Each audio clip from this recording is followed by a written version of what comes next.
Good evening and welcome. Welcome to yet another episode of the OZCRO Soccer Show. It's the 18th episode for this year. And guess who's back? Ante's back. Welcome back to Down Under, Ante Grabovac. Good evening, mate. Thank you so much, Torchy. I can't say it's good to be back. I'm still in holiday mode and still heavily jet lagged, but here I am. And thanks for the beautiful welcome. And from all accounts, still heavily sunburned there. Geez, you look like a sort of an paprika. Yeah, lots of time on the beach, and the beaches they can't be beaten. So it was magical and lots of fun. Mate, we did miss you, but we certainly glad you had a really, really good time, and just basically, we're actually going to have a special feature on your footballing journey around Croatia shortly. 11 stadium visits in 11 different towns or cities and whatnot. What a great idea! Did you take video footage? Maybe that could become like a YouTuber as well. Yeah, maybe I should have thought of that beforehand. But I like going for walks in towns, and usually along with the cathedrals and the churches, the stadiums are also a very popular visitor of mine. And so we ventured to them. Unfortunately, could have got one or two more in as well, but didn't get to Šibenik, who I've got the T-shirt of at the moment, and as well as Rudeš, who I was near, but couldn't just work out the timings, etc. Yeah. So I could have had 13 to the list, actually. There you go. Well, Šibenik are doing very well at the moment in the Croatian league, unlike a lot of other teams. Top of the table, undefeated. Yeah, we'll be covering that a little bit later on. Also, some big news happening around Australia with the Australian-Croatian teams. Some, just like tonight, we're going to have Gold Coast Knights featured heavily. Congratulations both to the senior men's and to the senior women's, both crowned premiers. The men on the weekend and the women last weekend, I think it was. And the amazing thing about that is that the Gold Coast Knights women's team, now they've went up 3 divisions in 2 years. That's incredible. Actually, a triple promotion, so to speak, in 2 years. And next year they will actually be taking part in the NPLW Queensland competition. And I believe, apart from Canberra, Croatia, who also got a men's and a women's team in their respective NPL competitions. They'll be the second Australian-Croatian club to do so. Incredible achievement, Ante. And we'll be catching up with the head coach of the senior men's and the football director at Gold Coast Knights, Scott McDonald, Macca, as he's affectionately referred to. He also has got a Croatian nickname, apparently, I'm told. He does. Yeah. So we'll be catching up with him a little bit later on. In fact, that interview was recorded earlier today. It is a pre-recorded interview. Let me just tell you, it's an absolute doozy of an interview. So we've got a very, very big show, mate. Hopefully, the jet lag's not going to kick in during the course of the next 60 minutes. You never know, Tonchi. At this stage, you never know. Do tell the viewers, what time did you actually wake up today? 2 a.m. I woke up at 2 a.m. and I listened to a few podcasts trying to get back to sleep. I watched the movie at 4 a.m. I then went to the shops to do some shopping and stuff, and then I started working. So I'm delirious. Still living on European time. All right, folks, we're going to take a very short break. A big shout out to our major sponsor, without whom none of this year would have been possible, Living Gems and Gem Life from the Gold Coast. A big shout outs to Adrian Pulic, who also is the president of tonight's featured club, the Gold Coast Knights. They're doing some amazing work, both Living Gems and Gem Life in the areas of aged care facilities, or not aged care facilities, retirement facilities. What do they call them? Lifestyle villages. Lifestyle, exactly. I'm heading towards that lifestyle. Yeah. Let's find out more about what they do. We're going to take a short commercial break and back with Ante's footballing odyssey around Croatia. Who's to say who's young, who's old? Compared to who? Age is complicated. You see, Most people really stop getting older at age 26, but their bodies just don't get the memo.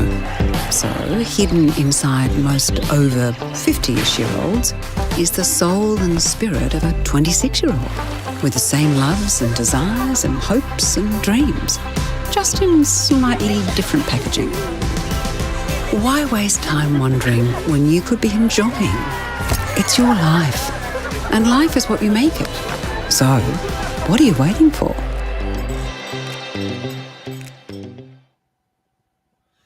Well, there we go. And just as if you making us jealous wasn't enough, in the chat section we've got Tony Chavard, and he says hello from Zadar. Well, Tony, hello to you as well.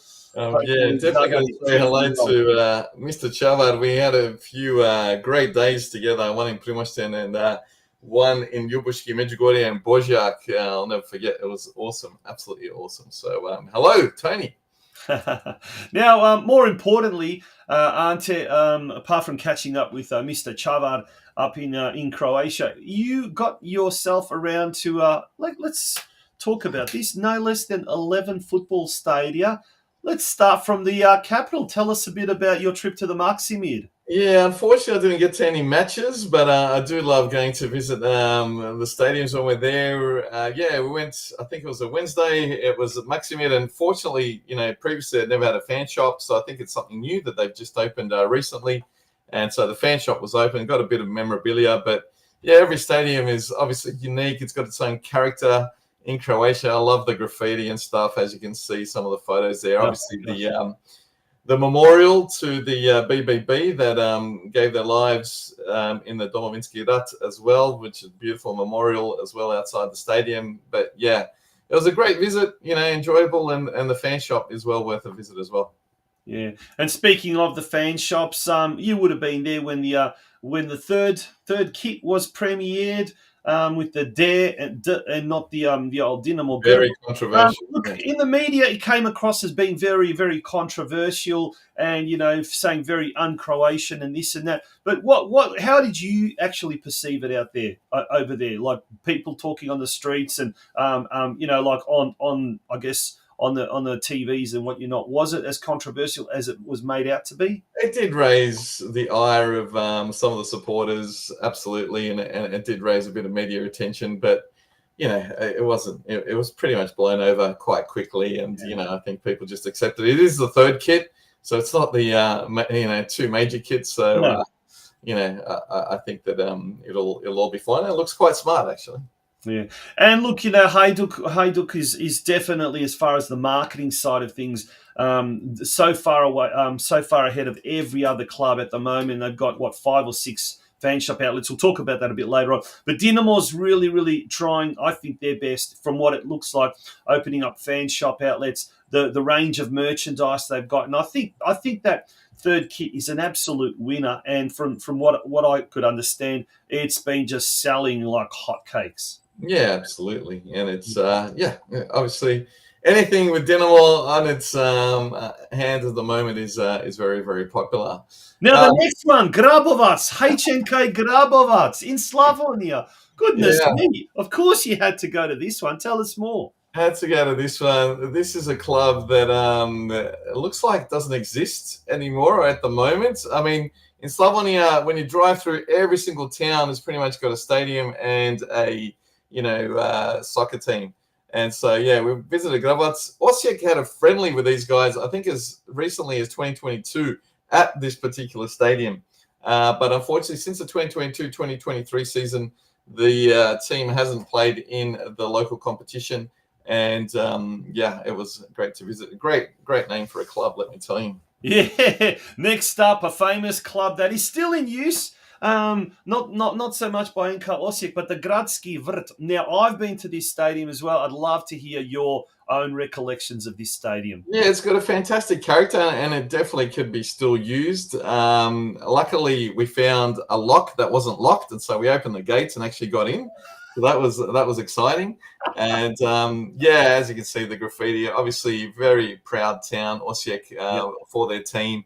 and it was good to see the old stadium, which is used by the females at the moment now. Yeah, and Zrinski as well. Zrinski Jurjevac in the second division side, who came up against Šibenik in the final round and didn't get through. But had they have defeated Šibenik, well, then this would have been a first division stadium, and it would have been host to a Gradski derby, as they say, city derby. Oh, but the next one, the most attractive and the most modern stadium in Croatia, the Opus Arena. Now, I'm really intrigued to find out what you experienced here.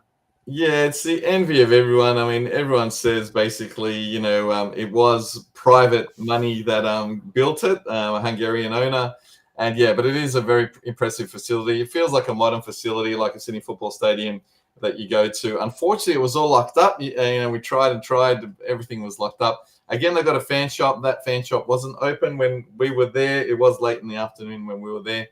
But it looks like a very, very impressive facility, and people are raving about it in Osijek. And so I'm very proud of having the premier football stadium in the nation. Definitely one on the bucket list. Now, another place that is definitely on my bucket list, and the fact that it's down south, not far from my hometown of Metković, Makarska, Zmaj. Now, they obviously play in is it the Prva Županijska Liga or something like that? So it's like the fifth tier. But yes, a pretty famous club, because isn't it the home club or where Alen Bokšić was first started playing football? Yeah, and there's a fantastic mural that I should have put up. I actually took a photo of Bokšić, and where he says basically he played for a lot of minor clubs, but of course the biggest club he played for was Hajduk Split. And so, they're very proud of that. And I had listed out all the trophies that he won, which is a massive list. So, yeah, they're very proud of Bokšić there, and they've got a mural for him. And, with this one, again, we were lucky enough. It was just open, people running around the track, because a lot of these stadiums double up as running tracks on the outside. So we were able to get in. And as you can see, the backdrop on that bottom left-hand photo is just incredible in Makarska. Those mountains are incredible. We actually got into the referees' rooms there as well. So. And you know what? It may not be the most modern, but it's certainly the most iconic stadium, and there's a certain aura about this place. The Poljud, did you manage to get a stadium tour? No, unfortunately, we were there so briefly. We did go into the fan shop, so that was operating, and obviously bought a few things there. But again, I think Hajduk and its fans and its membership numbers and its season tickets are the envy of everyone in Croatia. Yeah. Obviously they haven't had a lot of success of late, but still those fans still keep turning up. And obviously they're very hopeful for this season, but already there's a lot of controversy, and the results haven't come as they have been expecting them. So I'm sure you'll talk about that a lot more when we cover off that in the Croatian section. We will now across the border into Bosnia, NK Iskra, Bugojno. Now, you had a very interesting story to tell about Bugojno. The NK Iskra. Sorry. Again, a beautiful backdrop. As you can see, the Bosnian mountains in the background, just stunning. When you drive through Bosnia, it is absolutely stunning. And if you haven't done it, well worth the trip. As you can see, the trophy room on the top right-hand corner as well. Got a few trophies in there. But, as we were there, we saw a lot of people, a lot of hullabaloo, a lot of cars, etc., which you can a little bit see in that bottom right-hand picture. Yeah. But, what we found out the next day was that Real Madrid were actually having a camp, of all places, in Bugojno, and obviously looking out for some talent and helping out and training, which was interesting. And I thought, because those were the days where I was saying that our friend Luka Modric was going to be in Mostar. Maybe I thought because they had a camp there, he might pop up there, but he didn't. No, he didn't. It didn't eventuate. And this is Medjugorje. So Monday night, Medjugorje, they have this tournament amongst the sellers around Medjugorje. And literally, this was 11 p.m. at night. There were about 1,500 people there in the stands on a Monday night watching these teams play off against each other. Lots of excitement, lots of cheering. And it was something I didn't expect, and just, by fluke encountered. And was very impressed with how passionate the fans were from the different towns. Now, there's an Australian-Croatian connection with this next one. And this is another stadium I've been to many, many years ago when Igor Stimac was still playing for Hajduk Split. And I'll never forget, we're sitting in the stands and some Zadar supporters mouthing off to him. In the middle of the game, he's just stopped, turned around and started remonstrating with this spectator. It could only happen in Croatia and only happen to Igor Stimac. But HNK Zadar, the start of that stadium, tell us, mate, your experiences here. Well, it was very hot, and I was disappointed because it was like Fort Knox. Again, it was like Opus Arena. You could not get into anything. I took photos in between, the bars there, and, we tried and had a look, and unfortunately, there was no one there in the actual club rooms because we wanted to ask if we could get access. Obviously, the stadium is there. It's got a lot of character, etc. From the looks of things from the outside. A lot of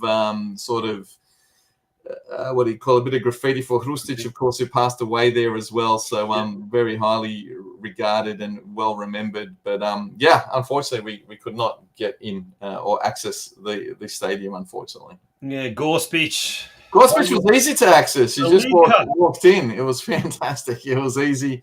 Yeah, and it's a little ground. You can see a little grandstand, and hopefully Gorspic can start, climbing up the ranks, and the town deserves a team to be proud of.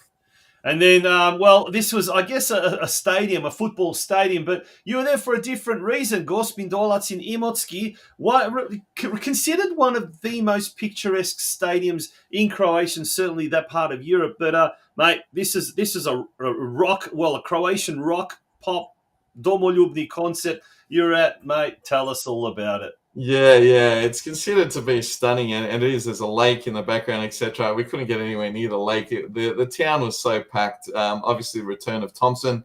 This was last Tuesday night in Imotski, and the place was the atmosphere, especially before the concert, was absolutely incredible. And obviously, when Thompson returned to the stage, it went through the roof as well.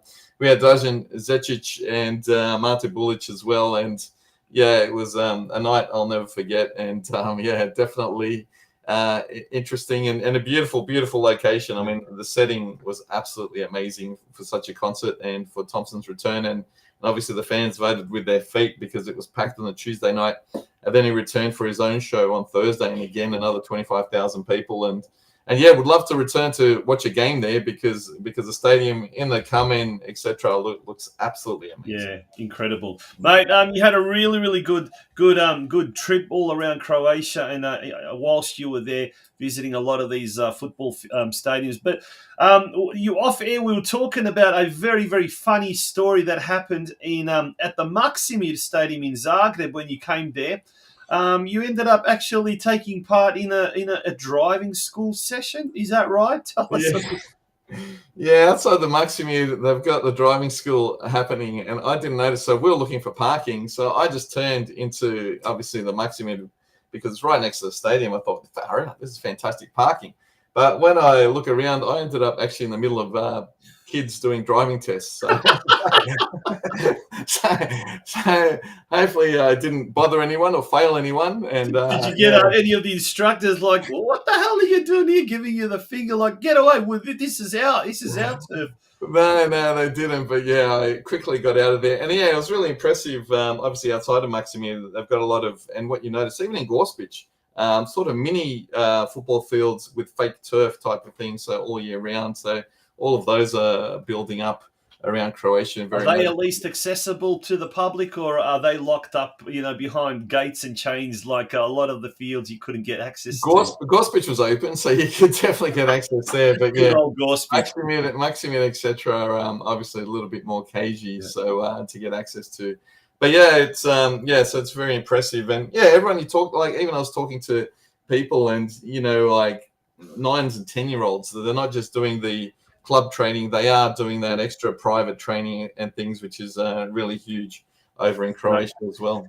Good to hear you had a great time, fantastic time, awesome time, and now it's back to reality, and we're going to take a short break, and when we return, we'll be talking about all the latest news in the news desk. Folks, don't go away. Secure your sporting future with Citizen HR, your ultimate safety net. Feeling the uncertainty of the world's sporting landscape? With political and economic instability, it's time for a backup plan. Consider becoming a citizen of Croatia with Citizen HR, your pathway to a second passport for sporting resilience. Take control of your sporting future and ensure your family's protection with a stable and secure country. Citizen HR offers expert guidance and support to make the sometimes confusing and overwhelming process of obtaining a second passport for sporting purposes a breeze. Mariana shares her experience. I'm so glad I applied for Croatian citizenship when I did. I'm concerned about my family's future in Australia. I can't wait for us all to move to Croatia. Citizen HR made it all a breeze. Don't wait. Secure your sporting future today. Download Citizen HR and leap into a world of sporting safety and security. So what are you waiting for? Head over to https://citizenhr.app today. Use the code AUSCRO for 50% off any biography translations you order.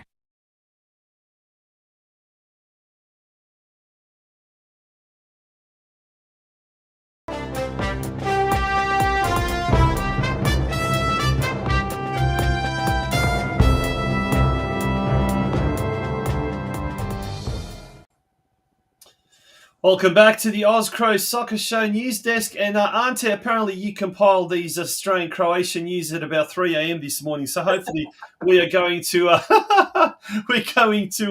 it'll be accurate. Hopefully, yeah, there aren't too many errors. But after being away for 8 weeks, it was interesting to see the fortunes of some of these clubs. As I remembered when I left them, some were doing well, some are not so well, etc. And so it's interesting how the fortunes have changed. So in terms of the winners list, one team that's consistently on the winners list and always will be are the Gold Coast Knights. They had a good 1-0 win over Redlands, and they're in first place. As we mentioned, they've won the premiership, and we will be speaking to Scott McDonald shortly. Newcastle, Croatia, they were 4-0 winners over New Lambton. They're coming first, so hopefully they will be rising up the ranks this season in their zone division.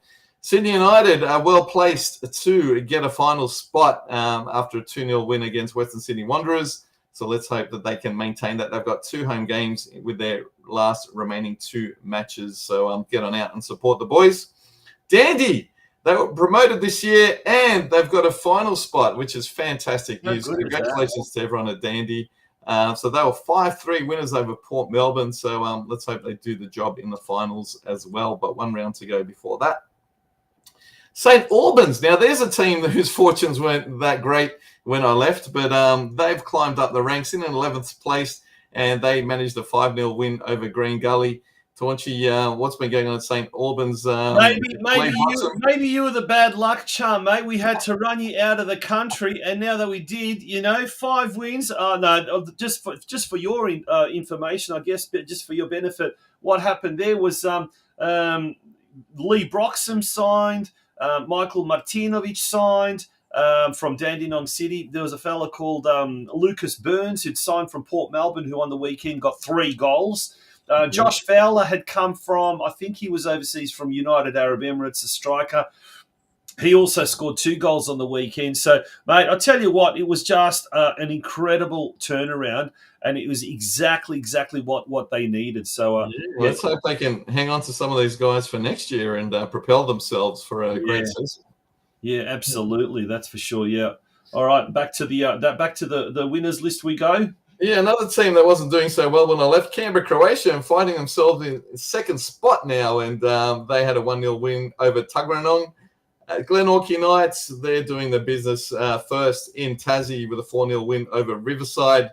Fremantle City were 4-1 losers against Western Knights, who were in 7th place when I left. They were doing quite well. I didn't expect the Knights to be in 7th. Same with Guelph. They were 5-3 winners, but they're in 7th spot as well in WA NPL 1 division.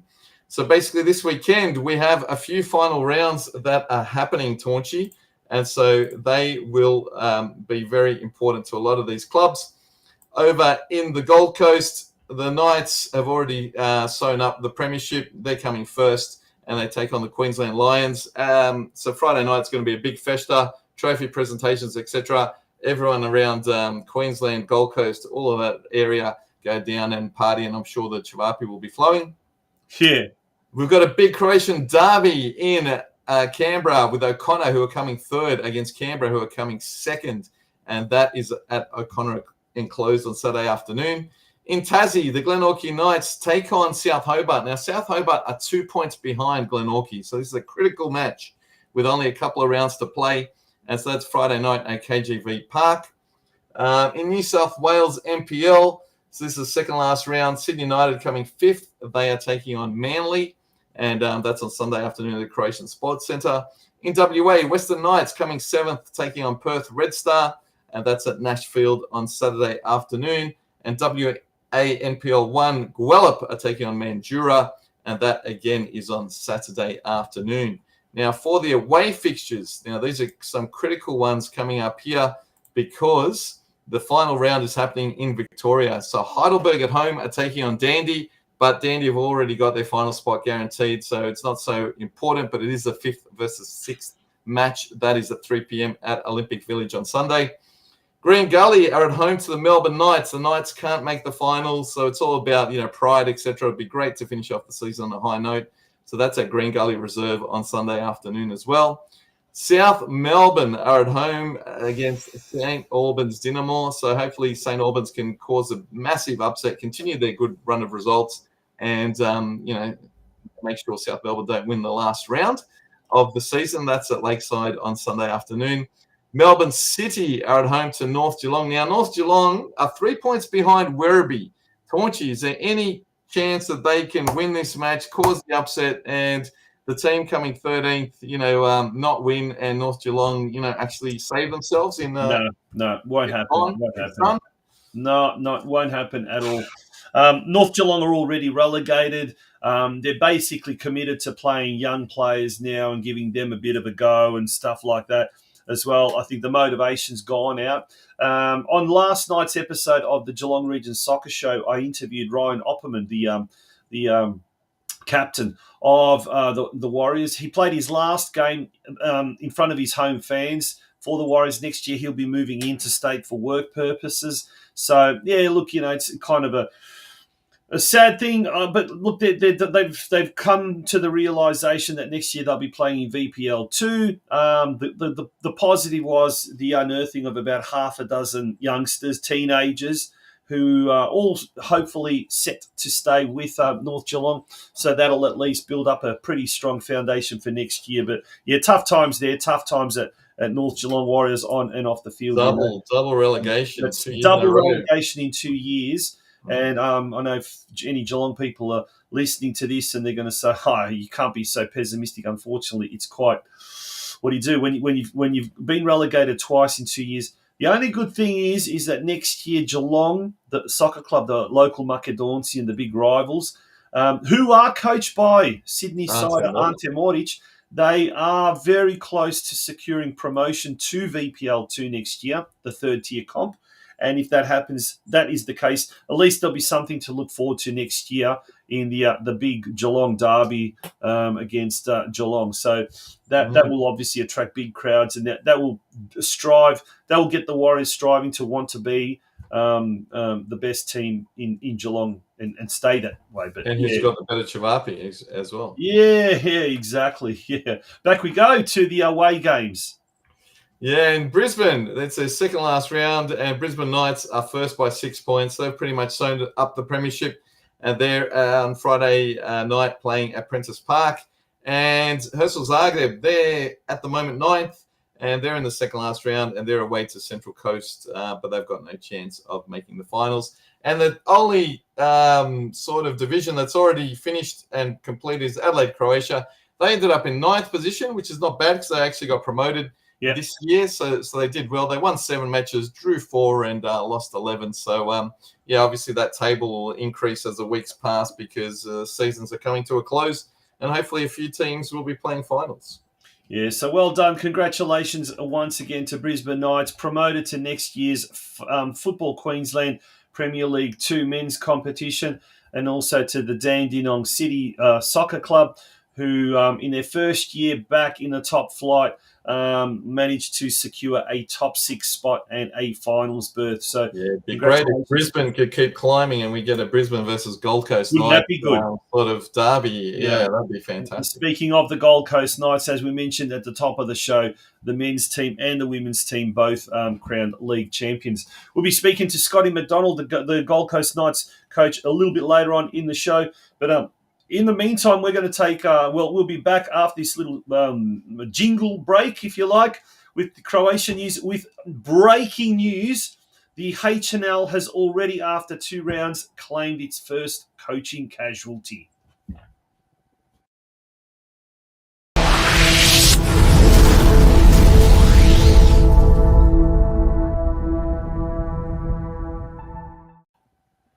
Breaking news, and some may have thought Gennaro Gattuso, Hajduk Split's coach, would be showing the door, but for some unknown reason, shock na Rujevica, at the Rujevica, Željko Sopić is no longer the coach of Rijeka. This is just a couple of days before a crucial Europa League game that is, I don't know what has gone on there, but he won't be taking the helm in the Rijeka's game against Swedish side Elfsborg Friday morning, our time. And I'll quickly put up those fixtures. After the first leg in Rijeka, where it was 1-1, obviously Elfsborg will be hosting Rijeka in Sweden. That game kicks off at 3 a.m. this Friday morning. But Sportske Novosti, in just as we were on air, broke the news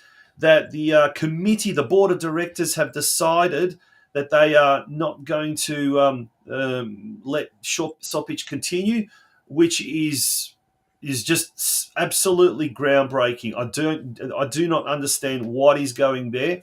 The new coach will be the assistant Radomir Jalovic, who was an previous player of Rijeka, and he was the assistant to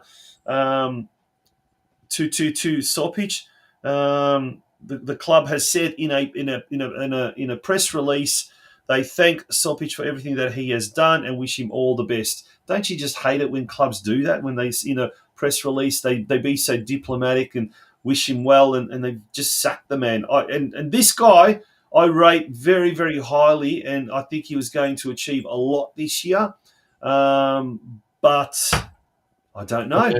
Who knows what's happening behind the scenes there? Absolutely. No, there's definitely something amiss, something not exactly right. And I mean, he hasn't lost the match yet. So there is definitely something that's happened behind the scenes. If Hajduk lose on Friday morning, let me tell you, there'll be another coaching casualty. Does that mean Gattuso's going to go? And he's causing all sorts of controversy, whether it's his running with reporters, running with players, running with fans, running with this, running with that. I think he's actually fighting with himself at the moment. But whatever, there is looks like Perisic has already asked for a release from. That's right. And the sad thing is, the Hajduk fans have now turned on Perisic without really even hearing his side of things. The club has come out in a press release and backed Perisic, and saying he's a legend. And it's funny how the media is now beating it up and twisting things, and people are falling for all sorts of comments on social media. Mate, it's just an absolute disaster. I think the whole freaking place needs a reset. In the meantime, Dinamo Zagreb are showing the rest of the league just how far they are ahead of everyone else in terms of professionalism. Although Šibenik has been a nice surprise, we'll talk a bit more about that. But Ante, remember last year when they were they were having power struggles off the field. There was fight for spots in the boardroom. Jakirovic had, they bombed out of Europe. They were going They were 10 points more behind Hajduk. Things were looking really, really bleak. And the one person they could have sacked was the coach. They didn't. They stuck by him, and look what's happened. He's turned it completely around. They're on the verge of making yet another appearance in the group stage of the UEFA Champions League. They're sitting pretty on top. They're absolutely destroying everyone on and off the field. mate, and it's just a completely different show at the Maksimir.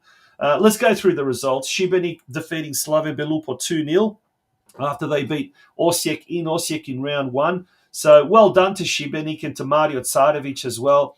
They've had their own ups and downs in recent years, but at the moment they're sitting in equal top with 2 wins from 2 games. And 4 different goal scorers in those 2 matches as well, which is interesting as well. So Istra and Gorica 2-1. Istra won in Pula. Lokomotiva held Hajduk to a 1-1 draw. It wasn't great. It wasn't pretty, but what was it? A 97th, 98th minute penalty that caused the equaliser. And whether or not you look at the refs or you look at the decisions, whatever. At the end of the day, Hajduk played poorly. They really haven't been convincing. I mean, they haven't been convincing in any of the matches. In the games against the Faroe Islands, especially the home match, they did dominate, but they couldn't penetrate. It was just disappointing. Osijek lost to Dinamo and Dinamo scoring this goal deep into injury time. Osijek took the lead. However, when you look at the statistics and you look at you really watch if anyone watched the game, Dinamo was just totally outclassing Osijek, and Osijek is another one that it's lost. Ramo Mieres, its number 1 player, has been sold off to, is it Malaysia? I think he's gone, or wherever he's gone, or whatever the case may be. But my point is, your star player just before a crucial European Cup game, he's decided to leave. Now, obviously, if a player wants to leave, like what it reportedly Perisic is wanting to do, their heart's not going to be in it. And if you've got a player that doesn't want to be there, that's the worst thing that could possibly happen. But what has happened in the meantime behind the scenes for that player to want to just leave? Mieres, for example, Ante, they've got the best facilities. They've got the best stadium. They've got absolutely everything there, but something's not right. Something's missing. And he scored, a hat-trick in the first European game. Was already looking really good and in form, and then all of a sudden, bang, wheels have come off and the season's just started. There's no patience in Croatian football, that's for sure. And then Varaždin are always going to be a tough team no matter what, and they held Rijeka to a 0-0 draw. Very, very hot conditions at the moment throughout Croatia. And that's probably got a little bit to do with some of the lethargic action we are seeing. And some of the games that we've seen. The Hajduk Lokomotiva game, for example, was played, I think, in 35, 36-degree heat. But they both have to play in those conditions. And that's just how it is. And Varaždin, interesting, 2-0 draws to start off the season. So they're undefeated. And maybe their defence is what they're going to build their season on. Yeah. So there we go. If you look at the ladder, Dinamo and Šibenik on top with 6 points. Rijeka and Hajduk with 4 points. And that's the other thing about Hajduk, they are playing poorly, but they are getting the results. They are drawing. They are winning. They're not losing. So if this is kind of, at the moment, the worst that can happen, the only way is up, really. And look, Rakitic is nowhere near his form. Perisic was nowhere near his form. Livaja, I don't think people can say he's trying hard, but his output at the end of the day is not there. And yet, when he played in his favoured number 10 position, and Alexander Trajkovski came on as the out-and-out striker, which is what they are wanting, that's when they look dangerous. That's when Trajkovski came on and scored. Guess who assisted him? Livaja. Do you know what I'm saying? So there is that possibility that things will turn, and when they turn, you never know, this could be a juggernaut. But in the meantime, there is a little bit of difficulty. Team spirit and harmony is very important. Yeah. Hopefully they can get that together. So if we look ahead, and I really need to get through this because we've still got the interview with Scotty McDonald to get through. This Saturday morning, Dinamo Zagreb taking on Šibenik. Oh, top of the table clash. Top of the table clash at the Maksimir. And some might even say that Šibenik is somewhat of a Dinamo Zagreb filiala, but both sets of supporters are quite on friendly terms. The Bad Blue Boys and the Funsuti. Yeah, the Funsuti, yeah. Sunday morning at 5 a.m, Slavia Belupo hosts Lokomotiva Zagreb. This should be an interesting game between two teams that are traditionally battlers and with very, very small budgets. That should be an interesting game in Koprivnica with the new turf. So the new turf has been laid, and this is the first time that both these teams will play on really, really brand new turf in Koprivnica.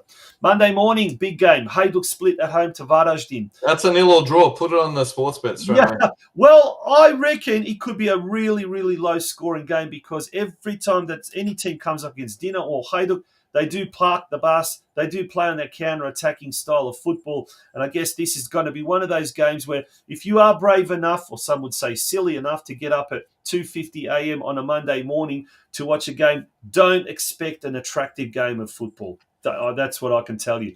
Rijeka at home to Istra, the big Kvarner derby. Normally, this would attract huge crowds. This would attract probably a sellout.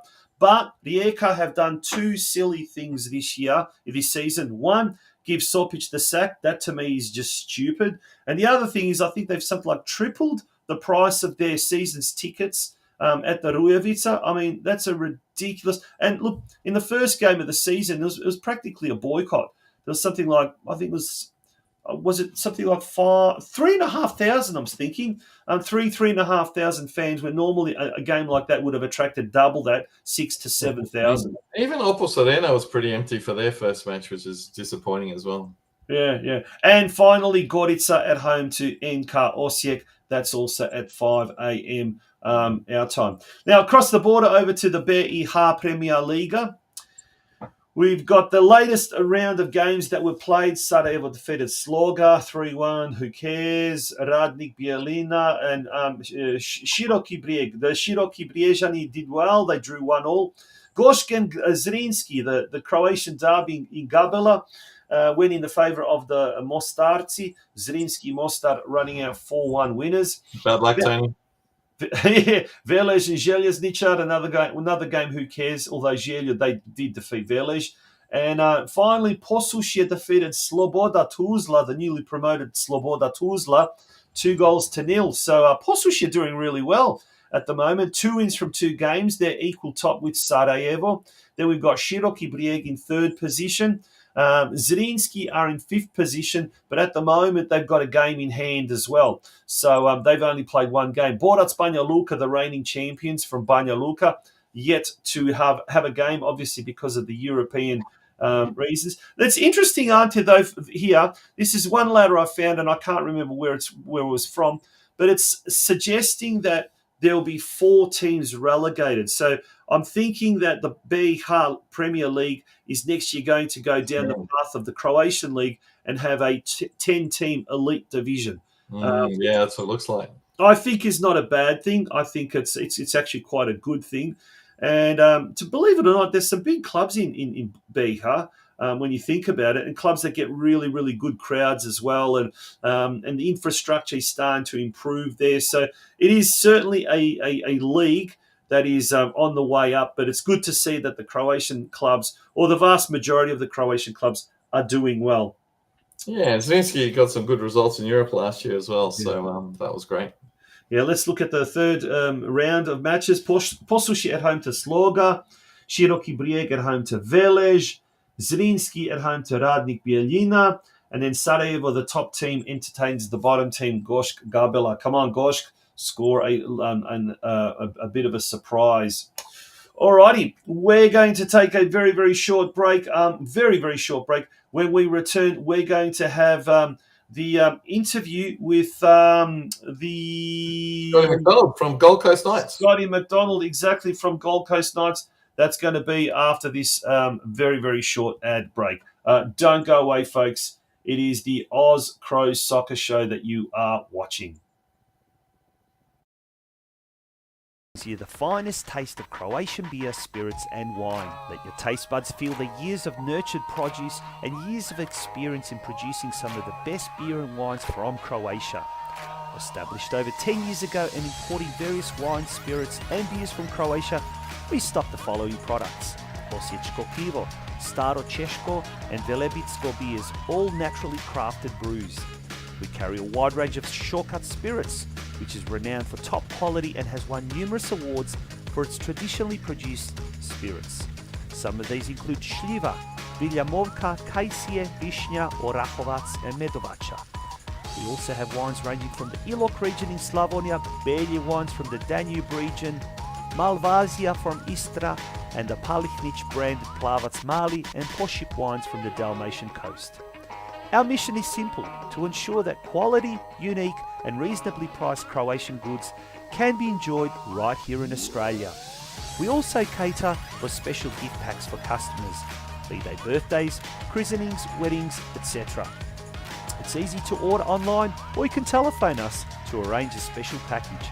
Visit our website at www.ozcro.com.au, like our Facebook page OZCRO Imports, or you can contact us by calling 0419 44 55 18 or email sales@ozcro.com.au. Soccer show, aren't it so good to have you back? I tell you what, but it's time for our first guest, isn't it?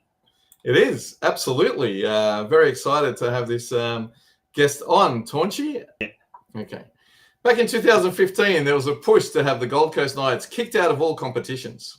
That's right. On the 13th of August in 2016, the Knights commenced their rise back up the Football Queensland pyramid.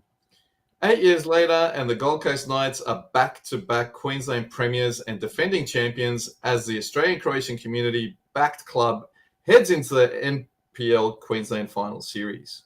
Now, we are not a franchise rebirth to compete in NPL competition, but instead a club with roots that date back to 1979, was the message from the Knights on a social media posting earlier today, aren't it?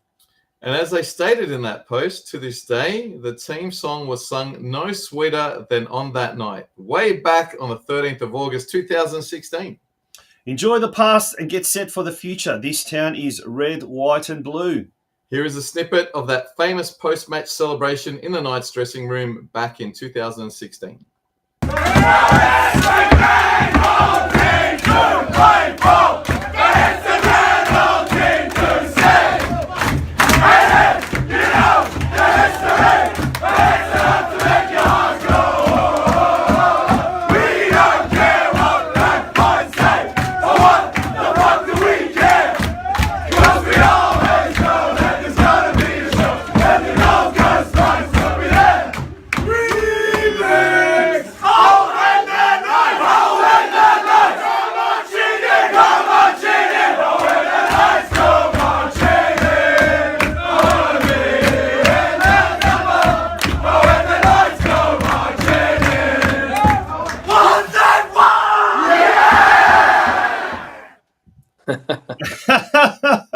From the past to the present, it's an absolute pleasure to welcome the Gold Coast Knights coach, the championship winning coach, Scott McDonald, back to the OZCRO Soccer Show. Scotty, good evening and congratulations.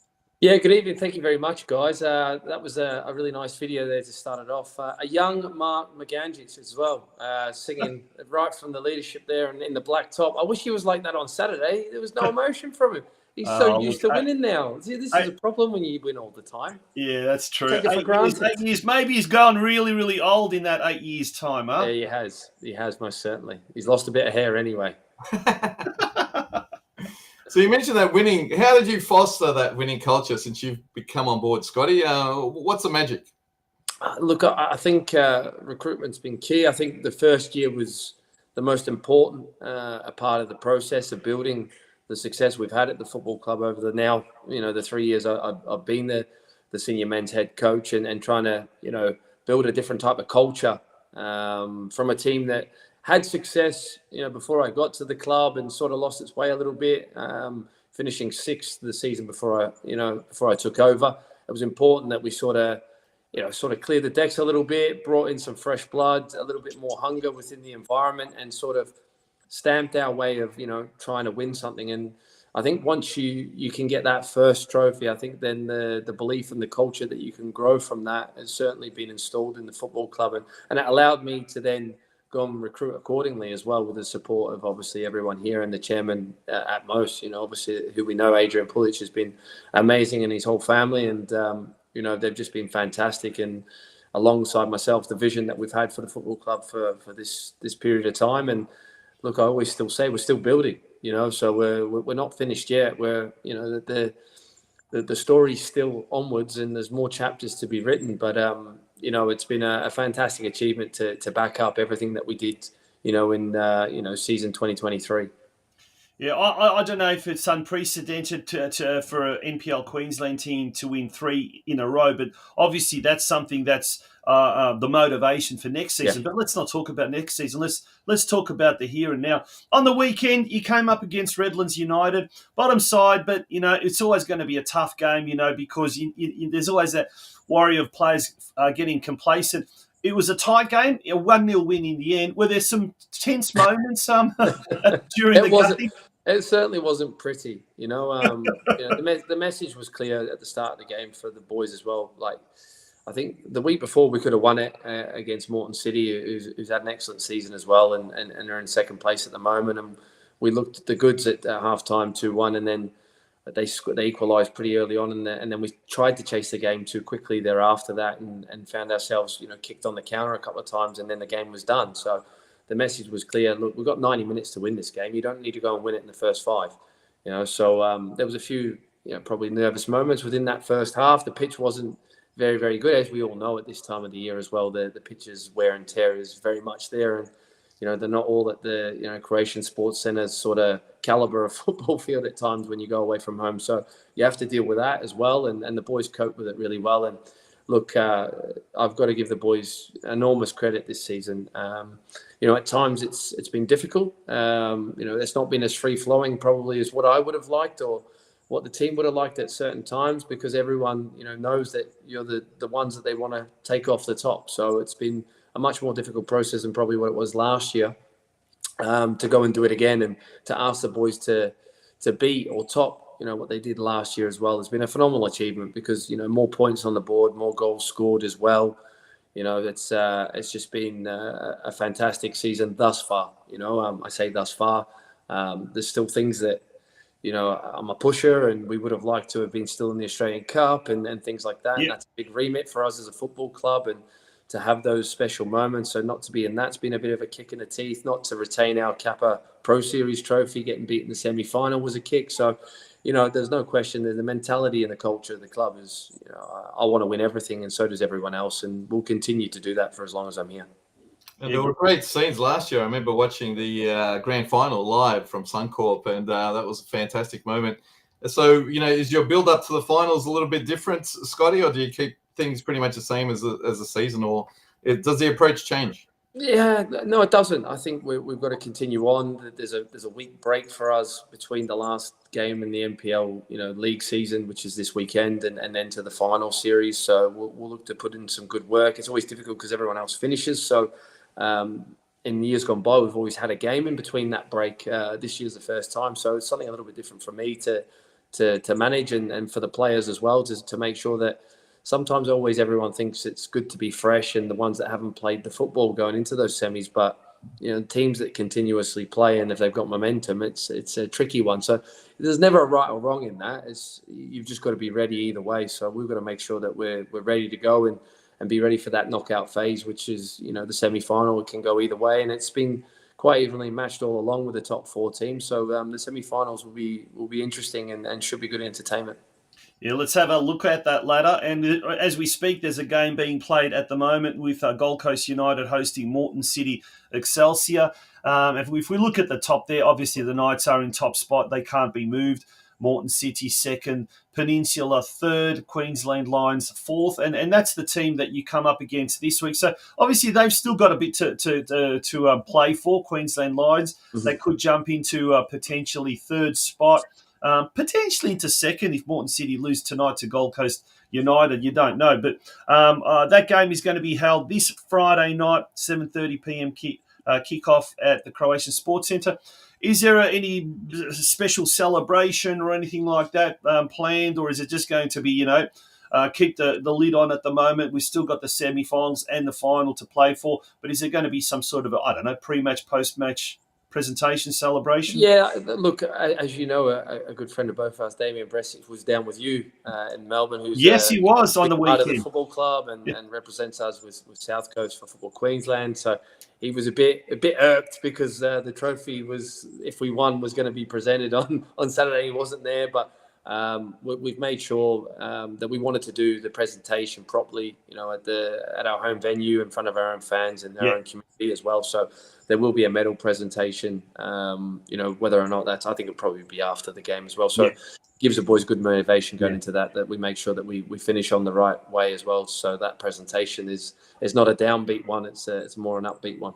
Yeah. Now, big shout out to Damage Bresic, because yes, that's right. Until we're at a wedding, it was a Gold Coast Melbourne wedding on the weekend, the Vladovic Chulina wedding.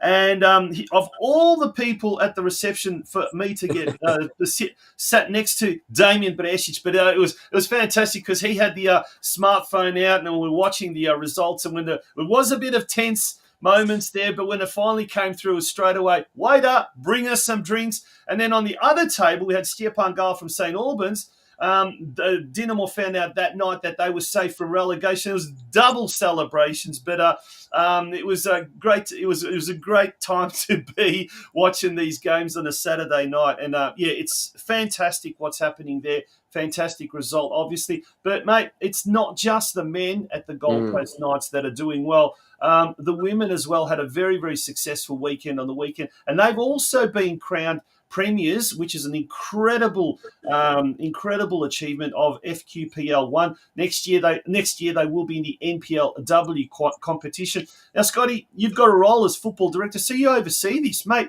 You've been getting success everywhere at the club.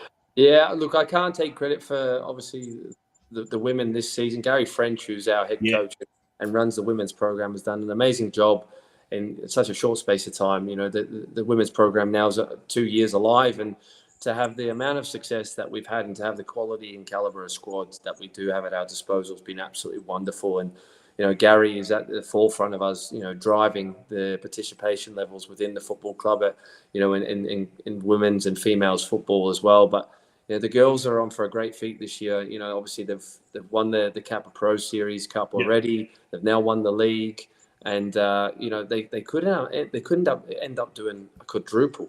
You know, that's to be even what the men did last year would be a phenomenal achievement, where they could win obviously the grand final and be, you know, winners of the championship, and also now the Queensland Cup. They're in the final of that. Yeah. So it's just been an amazing season again for the football club, and we've had David Belongi, who's only a 16-year-old boy, be called up to the Joeys and represent, you know, at national team level under 17s for an NPL side. That's an amazing achievement for anyone in Australia. So for our, you know, young talent to be obviously seen out of that and go to a tournament, you know, under Brad Maloney was a wonderful achievement as well. So the youth and the talent that we have throughout the club as well, and look, we're trying to grow our, you know, like we talked about, our female academy as well, and try and get into that tier 2 or tier 1 academy Football Queensland have proposed for us. It will depend a lot on the circumstances of how we can, you know, get our participation numbers up. So, look, like I said, you know, there's been a lot done in the 3 years, but there's so much more for myself and for the club to achieve in the coming months and years as well. So, you know, the way I see it at the moment, you know, I'm here for the long run, and I want to make us the best possible, you know, club in Australian land. Wow, that's really impressive, Scott. I mean, success does bring attention. I was just going to ask, you know, are there people knocking on the door trying to steal you away, or, you know, what are your future ambitions for coaching? Look, I think for me, obviously, the coaching is always the drug, right? So, you know, it's a passion of mine. It's after you stop playing to still be involved in the game, to win football matches, to be a part of something special as a group. I think that's been absolutely fantastic for me in the last 3 seasons. I've been asked upon to step into a more, you know, permanent role within the football club and try and, you know, establish, you know, things even better than what we've got already, you know, within our youth academy system. And that's certainly a passion of mine as well. My son's part of the program as well. So I'm heavily invested in. I always say it to the parents as well. You've got a parent in here as well. Remember that. So he wants the best for the program. So he's going to do his utmost to deliver what we actually say we do on the paper. And I think that's something within the NPL Academy system. Sometimes we like to say we want to deliver something, but we've got to deliver it. And I think that's something that I'm strong upon and want to do for our youth system, coming through and particularly that South Coast region of Queensland. And if we can produce some young talent, we don't need to be going looking further afield as a first team head coach. You've got them right on your doorstep, and that's sort of the process and the plan that we want to see in the next coming years. Yeah, now, I mean, something must be really happening very well in the Queensland water or the South Queensland water, because obviously, apart from Gold Coast Knights doing so well, Brisbane Knights have got, promoted as well. So they're one step closer to getting to the NPL, and that's, I guess, an eventual aim. But just talking to Damage about his role with Football Queensland, and he was saying one of the I guess the downsides to the local competition is the success of a lot of the clubs in Gold Coast that have now moved into the Metro competitions and moved into FQPL 1 and 2 and on the verge of NPL qualification. There must be something that's really, really changed since the days of Gold Coast United were in the A-League and struggled to get the crowds. Obviously, one of them is the increase in the population and players playing. Yeah. But is it also maybe the level of coaching? We talked about Frenchie. We talked about yourself at Gold Coast Knights. But it seems to me that seems to be the key in taking clubs, players, potential talent to the next level. Yeah, I think you're 100% spot on. I think obviously you need good coaches, but you need good people, and you need everyone aligned, and they all need to be seeing that the project is going in that one direction. I think when you have that holistically through a club and it's all aligned, and I think we're getting to that process now. I think once you get there, I think then special things can happen. It's not always easy because obviously game's about opinions. Everyone's got their own opinions, but if everyone's sort of driving to that one space where they see where there's a light at the end of the tunnel or the rainbow at the end of the rainbow. I know it's big words, but look, in terms of culture is a massive thing, not just with the playing groups, but in terms of the personnel and the staff and the community itself. And once that's all aligned, which I think we're in a really good space now, I think that's how you get success. And did you obviously in your football careers, you played overseas a lot, and did you have a similar type of or a strong culture in any of those clubs, or did it vary depending on club to club? Oh, look, it varied. There's so many different experiences I take away from my 20 years of professional playing in different environments, different changing rooms, different leadership within that, and managers. So, look, culturally, whenever there was success, there was great leaders and people that protected those around them and made them feel, that protected and comfortable in their own environments to be able to feel free in what they are really, really good at. And, that's something that I've always looked to try and base, obviously, my coaching style on and look after my groups and make them feel special, but always accountable, and honesty is the best way forward with that, within your groups and your environment. Some people struggle with, from the outside, not knowing what that is, though, but the honesty always stays within the four walls that we work upon, and to the outside world, they're always protected from me, and that's the way I'll always keep it. And that's what makes people feel trusted and relaxed and being able to express themselves the best possible way they can within our environments. Yeah, now we've seen a lot of off-the-field stuff happening as well. We talked about your appointment as well as football director, Frenchie coming over, and the amazing stuff that he's done in the women's space as well. We've talked, but the other thing as well is the facilities as well. The Gold Coast Croatian Sports Centre has undergone a little bit of renovations in recent times. In recent years, we've seen a church on the field. So it's not just the on-field success. But it seems to me the on-field success is either a side effect of the off-field success or vice versa, or they're very, very much entwined. How important is that community feel to the success of the club, both from a Croatian community perspective, but also the Gold Coast Knights mainstream community perspective?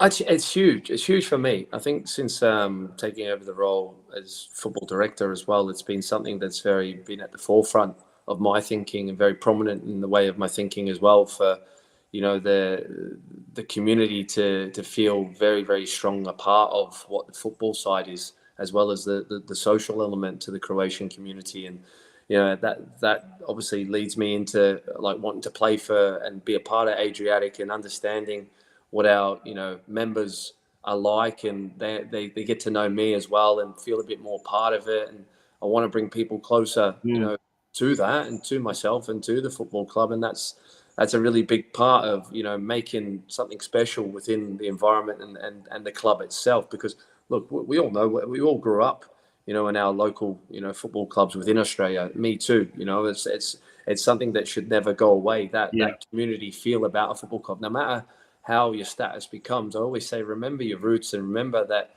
your community is very, very important to your success. And that's something that I hugely believe in. And look, I come from, my parents are British, not Croatian, but, it was the same for us. There was a social element of that football club where people went to feel a part of something. They got jobs from there. My mum and dad actually met at that club. They got married at that club.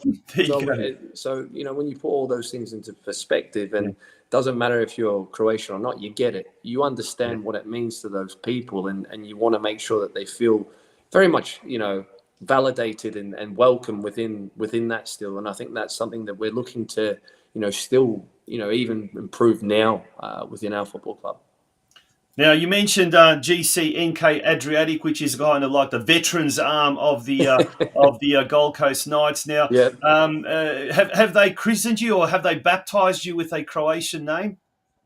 Yeah, they did at one point. What was it? I can't remember it now, but they did. It was quite funny actually. But we managed to actually win a trophy as well, which was nice. So.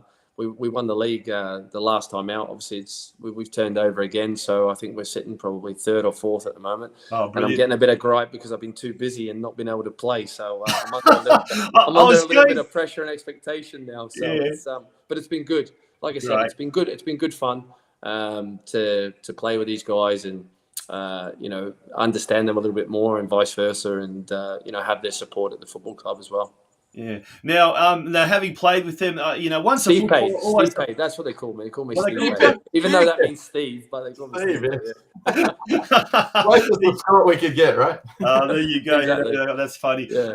Now, once a footballer, always a footballer. Once you cross that white line, Fever, it doesn't matter if you're 20 or you're 50 or you're 100. There's always that competitiveness in you. Yeah. Now, are you the abuser or the abusee of your teammates? Do they expect a lot from you, but having played all over the world? Or are you the one that expects them to pull out the finger? I'm the abuser. I'm always the abuser. It doesn't matter what level you're at. I'll tell you, right? Get on with it. Come on, give me the ball, right? So they get told. No matter if it's my own team or if it's Adriatic, I'll never change. I want to win. I heard the worst culprit in our team is Ivica Sabelja. Oh, mate, you got to keep him in check, that guy. Yeah. Well, sometimes he thinks he's Franco Baresi the way he tries to defense, but he's actually been a top player. He actually would have been a good player back in the day. I'm pretty sure of that. Past tense. Big cheerio out to Ivica and his son Nico, whom we had the pleasure of meeting in Sydney, aren't you, when you were away, by the way? There you go. Scott, obviously the B-League's been delayed, etc. There was talk about initially the Gold Coast Knights joining the B-League, etc. Do you think the B-League would be beneficial to Australian football? And, maybe this delay could help the Knights in future actually, do another submission. What do you think? This is a tricky question, this one, isn't it?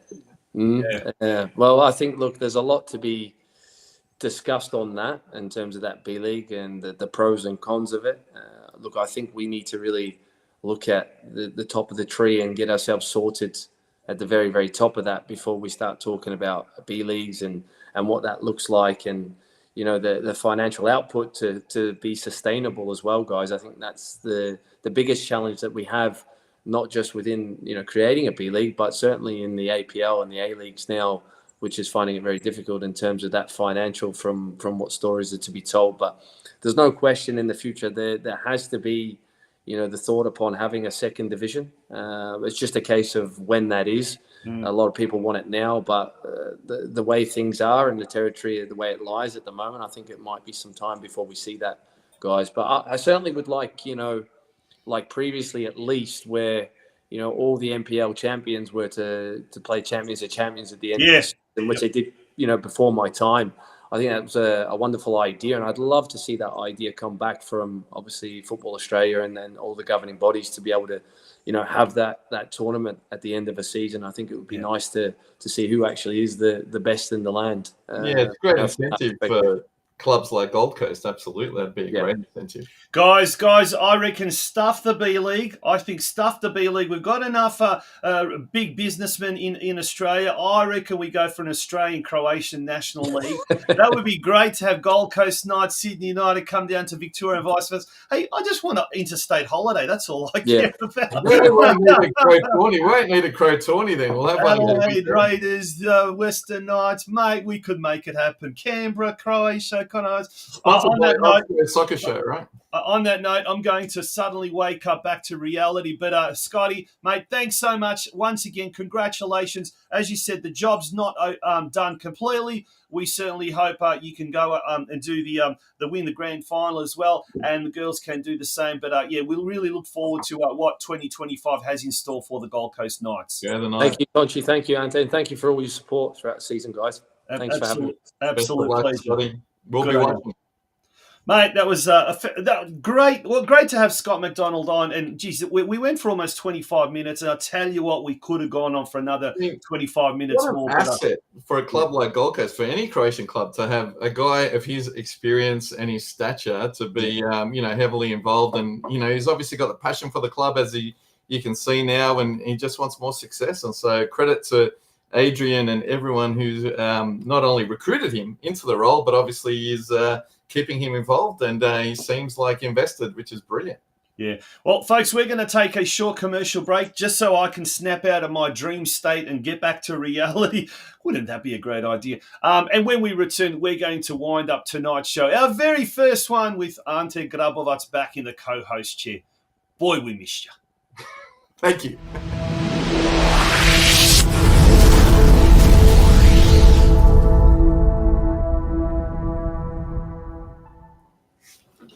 There we go. We've gone well over time, but mate, it was worth a great interview there with Scotty McDonald that we did earlier today. I think we just factored into your jet lag, until we thought maybe you're not going to be able to last this long. But you've done well, mate. You've done incredibly well. A few naps in between. That's why I taunt you. And who knows what time I'll be waking up tomorrow? I got no idea. Yeah, and in the comments section during that interview with Scott McDonald, Željko Sopic has come out and made a comment there, very, very, very diplomatic, and saying, look, it's President Mišković's privately owned club, which it is. He finances it. He can do whatever he likes effectively, and that's where the conversation stops. But he did point out that he has got absolutely no idea why he was given the flick. Basically, after completing a press conference, he was summoned to the president's office by the football director, Darko Sudar, and told, mate, you're no longer wanted. Croatia. Maybe we need to watch this press conference and see what he said there. Yeah, mate. I reckon we're going to need a tally of, how we're keeping a tally of, the winners this week, and the finishing the league finishing position. I think we should also have a tally of how many coaches are going to be given the flick this year in the Croatian league. We should, because we didn't get a fantasy league up and running this year. No, I want another bottle of Rakiv like Tony got. Yeah, folks, thank you for being a part of this week's show. We really, really look forward to your presence again next Tuesday night at 8 p.m. We're going to have some ripper guests next week. We're already working on that, so look forward to that. Ante, great to have you back, and mate, laku noć to you and to all of our viewers. Laku noć. Bye-bye.